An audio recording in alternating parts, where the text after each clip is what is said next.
Ang susunod na programa ay rated PG. Patnubay at gabay ng magulang ay kailangan sa mga batang manonood.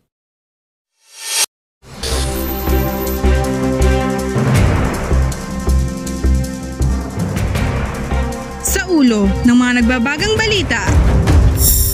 Cargo truck sa NLEX tumagilid. Oversupply ng mga condominiums sa NCR, tutukan. Anthony Jennings nag-viral sa kanyang apology video patungkol sa kanila ng kanyang co-star na si Maris Racal. At BSP, binaba ng interest rates. Ano nga bang epekto sa oversupply ng condominiums? Yan ang ating tutukan ngayong araw.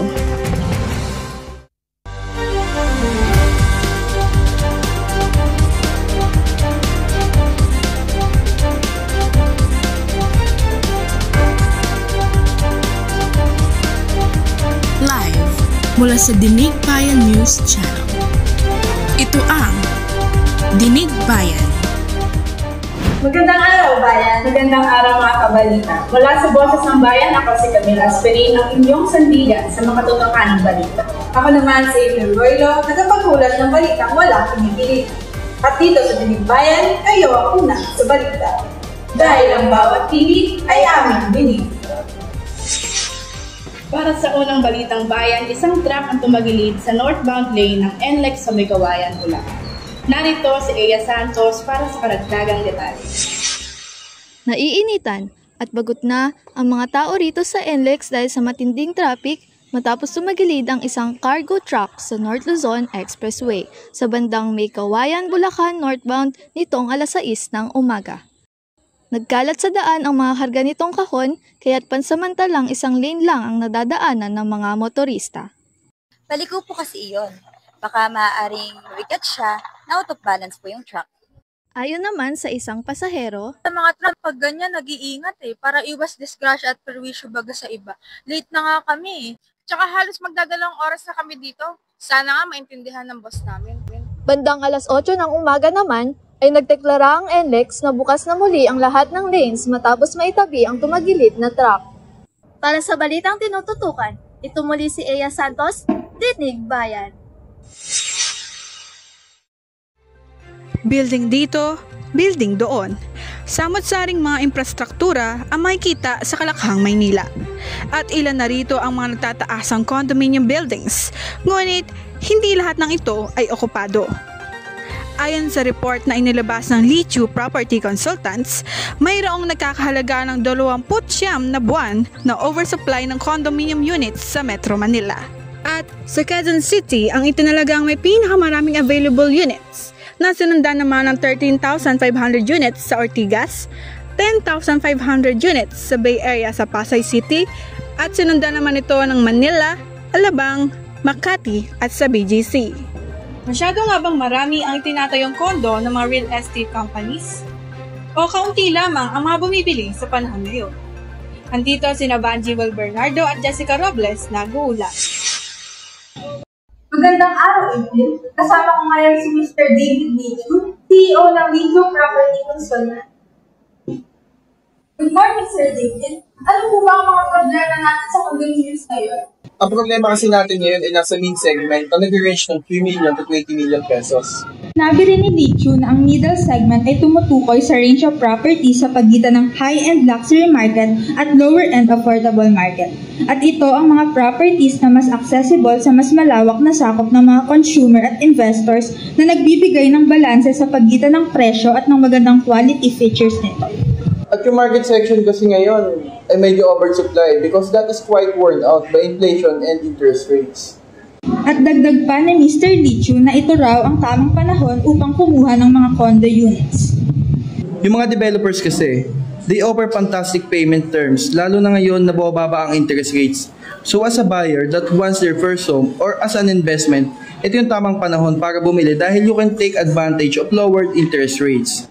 At yung mga banko kasi gusto nila palagi nagpapautang, lalo na sa middle market, to diversify concentration of risk of lending to a small group of people. Maraming salamat, Jewel. Jessica, ano nga ba ang sanhi ng pagkakaroon ng oversupply ng condominium sa Maynila? Magmula noong 2017 hanggang 2019 ay naranasan ng Pilipinas ang pagdami ng mga pinatayong gusali marahil sa tumataas na demand sa residential at mga commercial spaces. At ang nag-udyok dito ay ang pagtaas ng kanilang kita at ang pagdami ng populasyon lalo na sa mga syudad.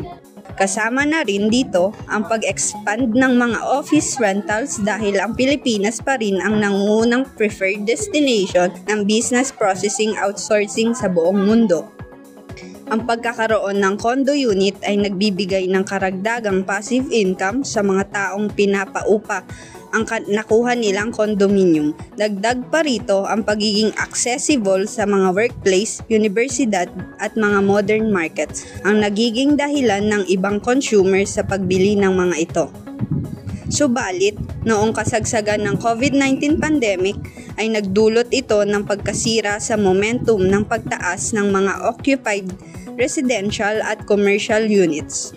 Ang pagsibol ng work-from-home setups ay lubusang nakakapagpabawas sa mga pangangailangan sa mga office spaces at maraming mid-market condominiums ang hindi naibenta dahil sa kawalan ng katiyakan sa ating ekonomiya na nagbibigay alanganin sa isipan ng mga mamimili. Bukod dito, ang pagbabawal sa mga pogo noong taong 2024 ay nakapagpaalis sa mga pangunahing porsyento sa merkado. 10% ang nauupahang espasyo ng opisina ng mga pogo at ang pag-alis nila dahil sa mga illegal activities ay nag-iwan ng malaking problema sa mga landlords na punan ang mga naiwang bakante nito. Salamat, Jessica. At ngayon, para naman sa mga latest showbiz happenings na talagang magpapainit sa malamig na panahon, andito si Marlon Galvez. Marlon, ano nga ba ang chika natin ngayon?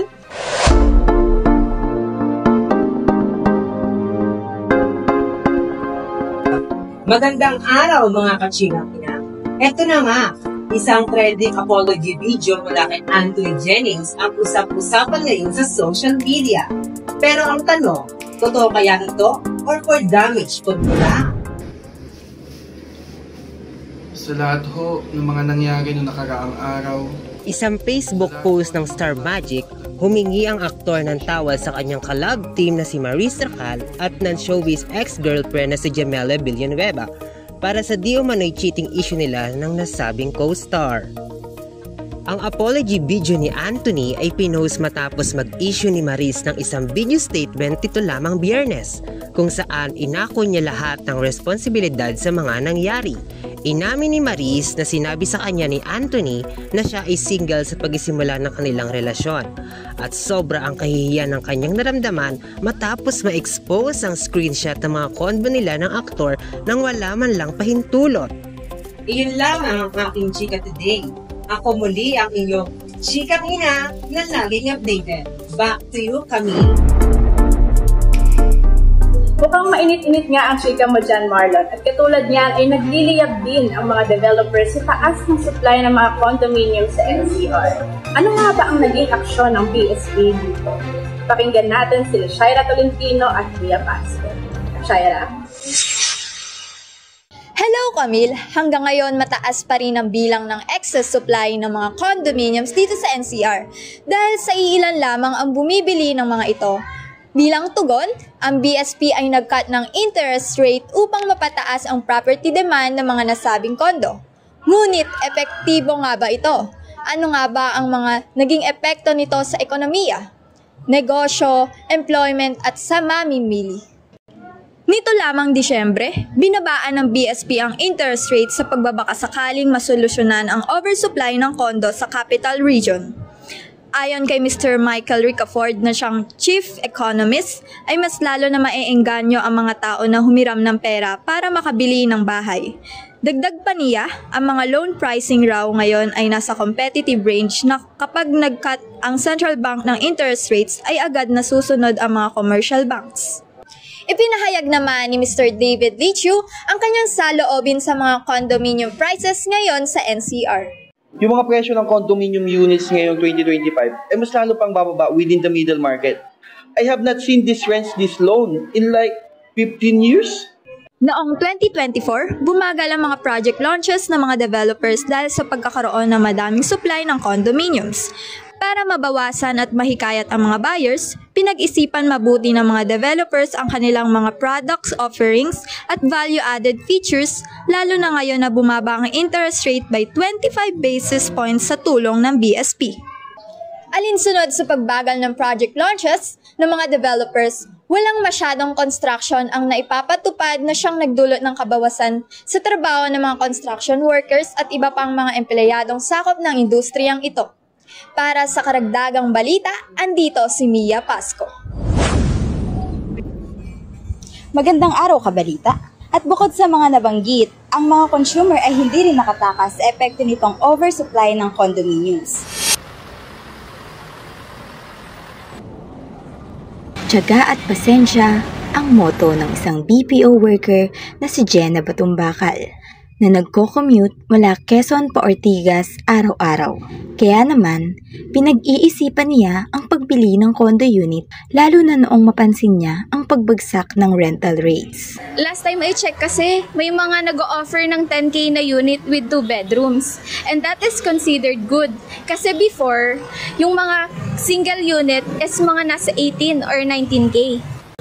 Ayon kay Lichu, ang pagbaba ng interest rate ng BSP ay dapat na kuning advantage para bumili ng mga condominiums na convenient para sa kanila. Ngunit sa parehas na pagkakataon, isang concern pa rin ang presyo ng upa. Dahil kahit na bumaba ito, hindi pa rin siya affordable para sa ibang Pilipino. That's if other expats from industries other than POGOs, those in multinational companies retire here like foreign investors. They could take that up, but Filipinos, of course, they cannot catch up with that. Aminado si Jenna na hindi pa sapat ang kanyang budget para umupa ng condo unit. Ngunit sa paglala ng traffic congestion sa bansa, baka mapilitan na rin ang kanyang sarili na bumili. Super traffic po kasi I might find myself buying one since mas convenient. Ito ang balita dito sa Ortigas. Muli, ako si Mia Pasco. At iyan ang mga dinig balitang pinanda namin para sa inyo. Para sa ibang mga balita, mag-log on lang sa aming Dinig Bayan channels dahil ang bawat tinig ay aming dinig.